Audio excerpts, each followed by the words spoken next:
Class 12th biology की class में आप सभी का स्वागत है। आज है चैप्टर नंबर 5 वंशागति एवं विविधता के सिद्धांत। काफ़ी महत्वपूर्ण चैप्टर है, इसे आप बिल्कुल ध्यान से सुनिए और समझिएगा। ये चैप्टर जेनेटिक्स के अंतर्गत आता है। जेनेटिक्स जीव विज्ञान की एक महत्वपूर्ण ब्रांच है जिसमें हम प्लांट और एनिमल्स दोनों के बारे में समझ सकते हैं। जेनेटिक्स शब्द का प्रयोग सबसे पहले आता है, किस वैज्ञानिक ने किया था? तो जेनेटिक्स शब्द का प्रयोग सबसे पहले बेटसन नामक वैज्ञानिक ने किया था। ध्यान रखिएगा, जेनेटिक्स शब्द का प्रयोग सर्वप्रथम बेटसन नामक वैज्ञानिक ने किया था। इस चैप्टर के अंतर्गत हम मेंडल के नियमों के बारे में पढ़ेंगे। काफ़ी महत्वपूर्ण है। हाई स्कूल पर आपने पढ़ा होगा मेंडल के नियम। मेंडल का नाम जेनेटिक्स के क्षेत्र में बहुत आदरपूर्वक लिया जाता है। मेंडल का पूरा नाम ग्रेगर जॉन मेंडल था। इसके बारे में भी आपको बताएंगे। मेंडल ने अपने सारे प्रयोग उद्यान मटर गार्डन पी में किए थे। इसके बारे में भी आपको बताएंगे। जेनेटिक्स की नींव रखने वाले वैज्ञानिक ग्रेगर जॉन मेंडल ही थे। इन्होंने आनुवंशिकता की नींव रखी और बहुत सालों तक अध्ययन करने के बाद उससे जो निष्कर्ष निकले, उन्हीं निष्कर्षों के आधार पर मेंडल ने आनुवंशिकी संबंधी नियम प्रस्तुत किए। तो आज इस चैप्टर के अंतर्गत हम महत्वपूर्ण जानकारी हासिल करेंगे वंशागत एवं विविधता के सिद्धांत के अंतर्गत।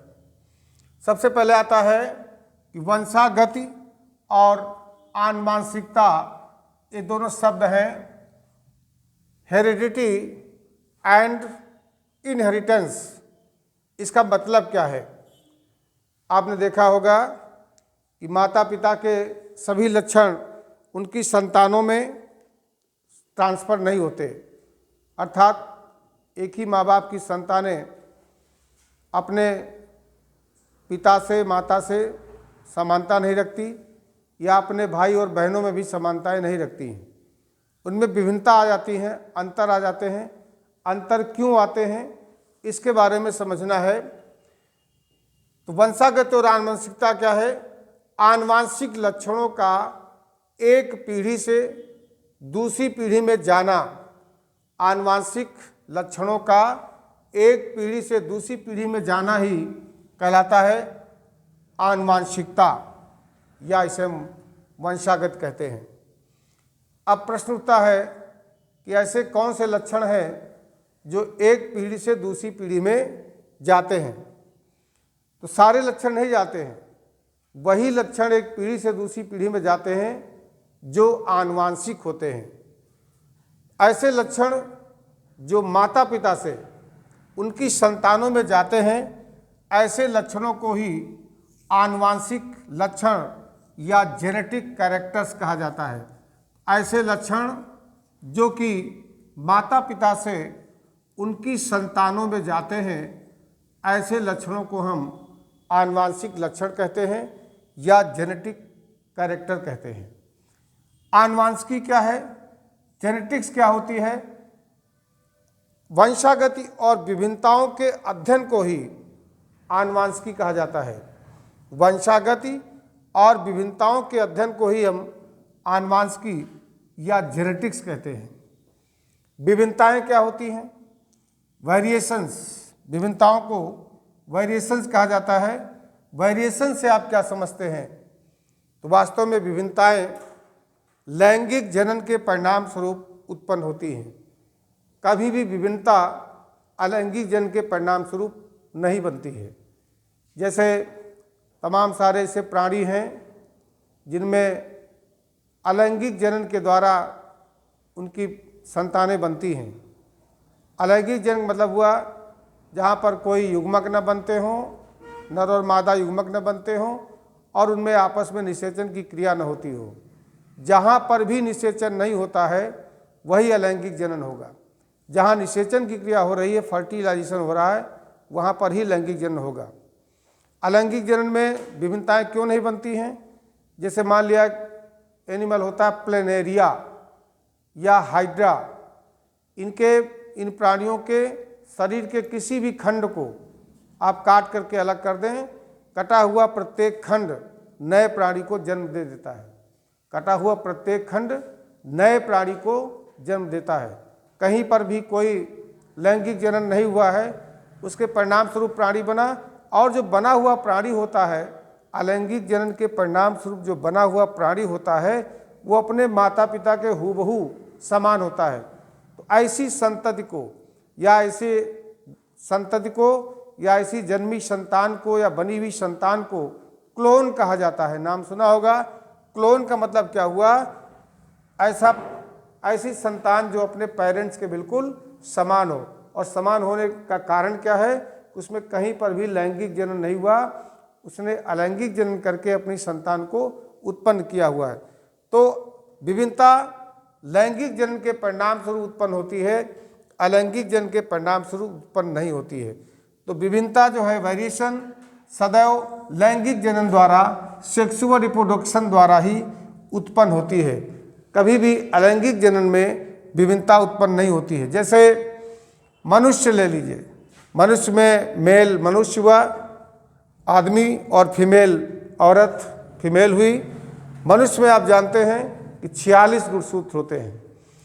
46 गुणसूत्र कह लीजिए या 23 जोड़ी गुणसूत्र, पता है ना आप सबको? 23 जोड़ी गुणसूत्र होते हैं। 23 जोड़ी गुणसूत्र में से 22 गुणसूत्र, 22 जोड़ी गुणसूत्र एक जैसे होते हैं, उन्हें हम ऑटोसोम्स कहते हैं। और जो 23वीं जोड़ी का गुणसूत्र होता है वह लिंग गुणसूत्र कहलाता है। तो मनुष्य में 22 जोड़ी गुणसूत्र एक जैसे होते हैं और एक जोड़ा लास्ट वाला ये लिंग गुणसूत्र कहलाता है। इसी प्रकार फीमेल में भी 22 जोड़ी गुणसूत्र एक जैसे होते हैं और लास्ट वाला 23वीं जोड़ी का XX कहलाता है, और पुरुष में XY कहलाता है।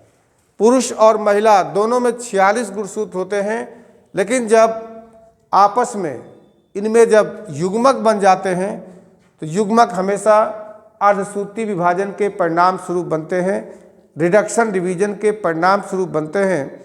इसलिए इनमें गुणसूत्रों की संख्या पहले से आधी हो जाती है।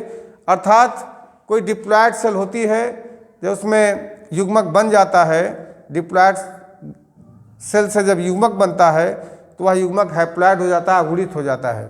तो मनुष्य में या पुरुष में 23 गुणसूत्र टोटल, और महिला में भी 23 गुणसूत्र, 23 जोड़ी गुणसूत्र टोटल।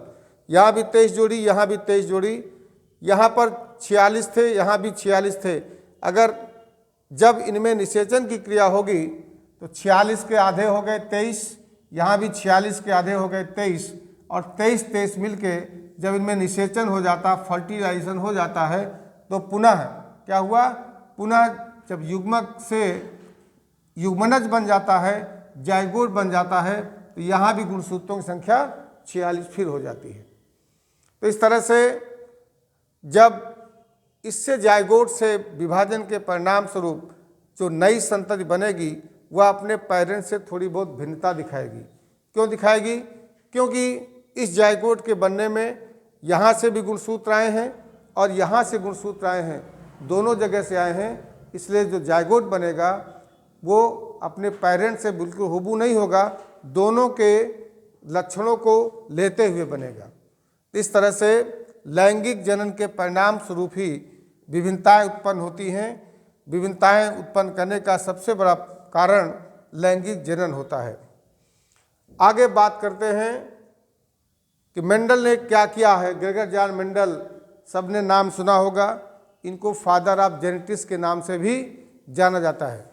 मेंडल का जन्म 22 जुलाई, नोट करते चलिएगा, मेंडल का जन्म 22 जुलाई 1822 में, याद रखिएगा 22 जुलाई 1822 में ये इनका जन्म का समय है। जर्मनी के एक गांव था सिलसिया ग्राम में हुआ था। और मेंडल जो थे, ग्रेगर जॉन मेंडल एक गिरजाघर में पादरी थे। जैसे हम लोगों के यहाँ मंदिर में पुजारी होता है, मस्जिद में मौलवी होता है, वैसे ही क्रिश्चियन में चर्च होता है। तो चर्च में क्या है, पादरी होते हैं। तो ये पादरी थे और उनके गिरजाघर में इन्होंने अपने जहाँ गिरजाघर था वहाँ ज़मीन थी, खाली ज़मीन थी, खेती योग्य ज़मीन थी। तो वहाँ पर इन्होंने मटर की कई सारी किस्मों पर काम करना शुरू किया, अपने प्रयोग करना शुरू किए। और जो इनका काम था वो मटर में संकरण कराना, हाइब्रिडाइजेशन कराना, हाइब्रिडाइजेशन करके मटर के प्रजनन संबंधी बहुत सारे प्रयोग किए। और इन्होंने अपने प्रयोग 1856 से लेकर 1863 तक 7 सालों तक लगातार ये अपने एक्सपेरिमेंट करते रहे। 1856 से 1863 तक यानी 7 सालों तक मटर पर। और मटर आप जानते हैं, सबने देखा है, मटर इनका प्रायोगिक पौधा था उद्यान मटर, जिसका वानस्पतिक नाम पाइसम सटाइवम होता है। और मटर पैप्लियोनेसी कुल का पौधा होता है। मटर, उद्यान मटर या जिस पे इन्होंने प्रयोग किए, उसका वानस्पतिक नाम पाइसम सटाइवम होता है और ये फैमिली पैप्लियोनेसी के अंतर्गत आता है। इस मटर के पौधे पर इन्होंने लगातार 7 वर्षों तक अपने प्रयोगों को किया। और इन्होंने प्रयोग किया और प्रयोग करने के परिणाम स्वरूप जो रिजल्ट मिलता था, जो परिणाम मिलता था, वह एक्सपेरिमेंट इन प्लांट हाइब्रिडाइजेशन, किताब का नाम है एक्सपेरिमेंट इन प्लांट एक्सपेरिमेंट। एक किताब के नाम को भी ध्यान से आप समझिएगा, लिखिएगा, experiment in plant hybridization, in plant hybridization, ये इनकी बुक का नाम है। और इन्होंने अपने प्रयोग संबंधी पेपर्स बनाए, पेपर को इन्होंने पब्लिश कराया। और ब्रून नेचुरल सोसाइटी, कहाँ पर, ब्रून नेचुरल हिस्ट्री सोसाइटी में इन्होंने इस पेपर को 1866 में प्रकाशित कराया। देखिए, लगातार प्रयोग करने के बाद 1856 से 1863 तक प्रयोग करने के बाद जो निष्कर्ष निकले, उन्होंने अपने निष्कर्षों को एक्सपेरिमेंट इन प्लांट हाइब्रिडाइजेशन में लिखा और natural history society, Brunn natural history society में 1866 में प्रकाशित किया। इस तरह से इन्होंने बहुत सारा काम किया, लेकिन ये पत्रिका बहुत वैल्यूएबल नहीं थी, बहुत ज़्यादा फेमस नहीं थी। इसलिए उस समय के वैज्ञानिकों ने इनके प्रयोगों पर ज़्यादा ध्यान नहीं दिया। लेकिन कुछ समय के बाद इनकी मृत्यु 1884 में, ग्रेगर जॉन मेंडल की मृत्यु 1822 में जन्म हुआ था, 84 में इनकी मृत्यु हो गई। इनके कार्यों को बाद में देखा गया। बाद में देखने के बाद यह पाया गया कि ये एक्सपेरिमेंट जिसे हम आज कर रहे हैं, ये ग्रेगर जॉन मेंडल पहले ही करके बता चुके थे। 3 वैज्ञानिकों के नाम आते हैं। एक आता है जर्मनी के कार्ल कोरेंस, ये जर्मनी के थे। दूसरे हॉलैंड के थे ह्यूगो डे ब्रिज, और तीसरे ऑस्ट्रिया के थे सेन मार्क। नाम याद रखिएगा, Carl Correns, Hugo de Vries और Tschermak. Carl Correns Germany के वैज्ञानिक हैं, ह्यूगो डे ब्रिज हॉलैंड के हैं और सेन मार्क ऑस्ट्रिया के वैज्ञानिक हैं। इन तीनों वैज्ञानिकों ने एक्सपेरिमेंट करने के बाद ये पाया कि जो एक्सपेरिमेंट हम आज कर रहे हैं, ये ग्रेगर जॉन मेंडल पहले कर चुके, हमसे पहले कर चुके हैं। इसी आधार पर इन तीनों वैज्ञानिकों ने बताया कि जेनेटिक्स पर मेंडल का कार्य अद्वितीय कार्य है। इसलिए इन्होंने, इन तीनों लोगों ने मेंडल को वास्तव में फादर ऑफ जेनेटिक्स की उपाधि से नवाजा। फादर ऑफ जेनेटिक्स, अगर पूछा जाए कि फादर ऑफ जेनेटिक्स किसे कहा जाता है तो वो नाम आता है गेगर जॉन मेंडल, जिन्हें हम शार्ट में मेंडल भी कह सकते हैं। मेंडल ने अपने प्रयोग जैसा कि बताया है किस पौधे पर किया था, मटर के पौधे पर किया था, और मटर के पौधे का नाम होता है Pisum sativum. By chance, luck by chance मटर के पौधे पर प्रयोग करना इनके लिए वरदान साबित हुआ, क्योंकि मटर में कुछ खासियत होती है और बाई चांस वो खासियत इनके लिए एक्सपेरिमेंट करने के लिए बड़ी सुविधाजनक प्रतीत हुई। जैसे कि सभी आप जानते हैं मटर का पौधा 1 वर्षीय होता है, बोने से और बीज बनने तक उसका पूरा जीवन काल 1 साल में ही पूरा हो जाता है। अर्थात मटर का पौधा 1 वर्षीय होता है। 1 वर्षीय पौधों को हम एनुअल प्लांट के नाम से जानते हैं, 1 वर्षीय पौधा होता है। दूसरा, मटर का जो पुष्प होता है, पुष्प बाइसेक्सुअल होता है, पुष्प द्विलिंगी होता है, अर्थात एक ही पुष्प में नर और मादा जन्नांग दोनों उपस्थित होते हैं। किसी पुष्प का नर जन्नांग उसके पुंकेसर होते हैं और पुंकेसरों के समूह को पुमंग कहा जाता है। पुमंग को हम एंडूशियम के नाम से जानते हैं। जबकि पुष्प का मादा भाग पिस्टिल जायांग होता है। तो नर और मादा जन्नांग एक ही पुष्प में पाए जाते हैं। ऐसे पुष्प को हम बाइसेक्सुअल या द्विलिंगी पुष्प कहते हैं। तो मटर का पौधा द्विलिंगी था, उसका पुष्प जो है वह द्विलिंगी था, नर और मादा जन्नांग दोनों एक ही पुष्प में पाए जाते थे। ये खासियत थी। तीसरी खासियत थी, मटर के पौधे में आसानी से स्वपरागण की क्रिया हो जाती है, स्वयं में परागण की क्रिया हो जाती है। लेकिन यदि आप चाहते हैं तो उसमें पर परागण भी करा सकते हैं। दोनों खासियत होती है, इसलिए भी इनको अध्ययन में सहायता मिली। और अगली खासियत थी, मटर के पौधे में जब पौधा फ्लावरिंग करने के बाद बीज बन जाते हैं, बहुत सारी फलियां लगती हैं। एक ही पौधे में बहुत सारे बीज उत्पन्न हो जाते हैं, बहुत सारे बीज उत्पन्न हो जाते हैं। और सबसे बड़ी खास बात थी कि मटर पौधे में कई सारे विपर्यासी लक्षण, कंट्रास्टिंग कैरेक्टर्स उपस्थित थे। विपर्यासी लक्षणों का मतलब मटर के पौधे में लंबा पौधा भी होता है और बौना पौधा भी होता है। मटर के पुष्प बैंगनी रंग के भी होते हैं और सफ़ेद रंग के भी होते हैं। मटर आपने देखा होगा हरी और सफ़ेद 2 तरह की होती है, एक गोल बीज होता है और एक बीज झुर्रीदार होता है।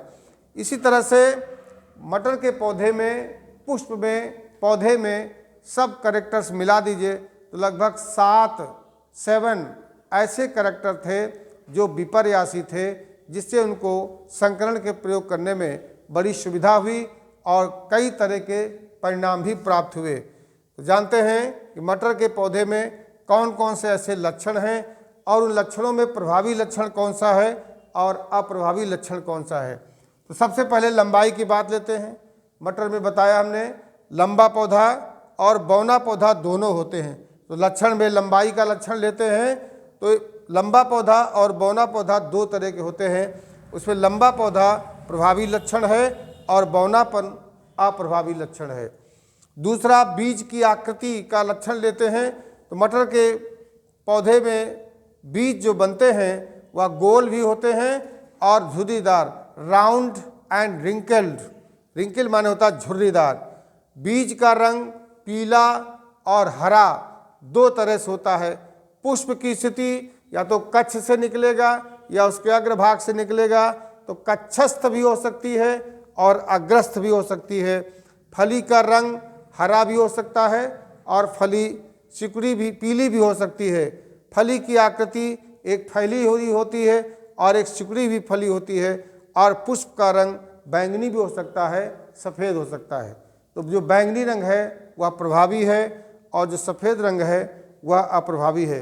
इस तरह से मटर के पौधे में कई सारे ऐसे लक्षण थे जो विपर्यासी लक्षण थे, इसलिए मटर के पौधे का अध्ययन करने के कारण, मटर के पौधे का अध्ययन करने के कारण इनके जो प्रयोग थे वह सफल हुए। अब इस मटर के पौधे में इन्होंने जितने भी प्रयोग किए थे इनको हम अगले क्लास के माध्यम से बताएंगे। 3 प्रयोग मुख्य रूप से लिखे जाते हैं। पहला कहलाता है प्रभाविता का नियम, जिसको कहते हैं लॉ ऑफ डोमिनेंस। दूसरा नियम कहलाता है पृथक्करण का नियम या युग्मकों की शुद्धता का नियम, लॉ ऑफ सेग्रीगेशन या law of purity of gametes. और तीसरा नियम है स्वतंत्र अभ्यूहन का नियम, लॉ ऑफ इंडिपेंडेंट असॉर्टमेंट। तो मेंडल ने पाइसम सटाइवम अर्थात उद्यान मटर के पौधे में लगातार परिश्रम करके 7 वर्षों में जो परिणाम प्राप्त किए थे, उन्हीं परिणामों के आधार पर उन्होंने अपने कुछ तथ्य प्रस्तुत किए। उन्हीं तथ्यों को हम मेंडल के आनुवांशिकी संबंधी नियम के नाम से जानते हैं। तो प्रभाविता का नियम, पृथक्करण का नियम और स्वतंत्र अभ्यूहन का नियम, ये 3 नियम हैं। एक एक करके इनको समझाने का प्रयास करेंगे। आज के लिए इतना पर्याप्त है। बहुत बहुत धन्यवाद।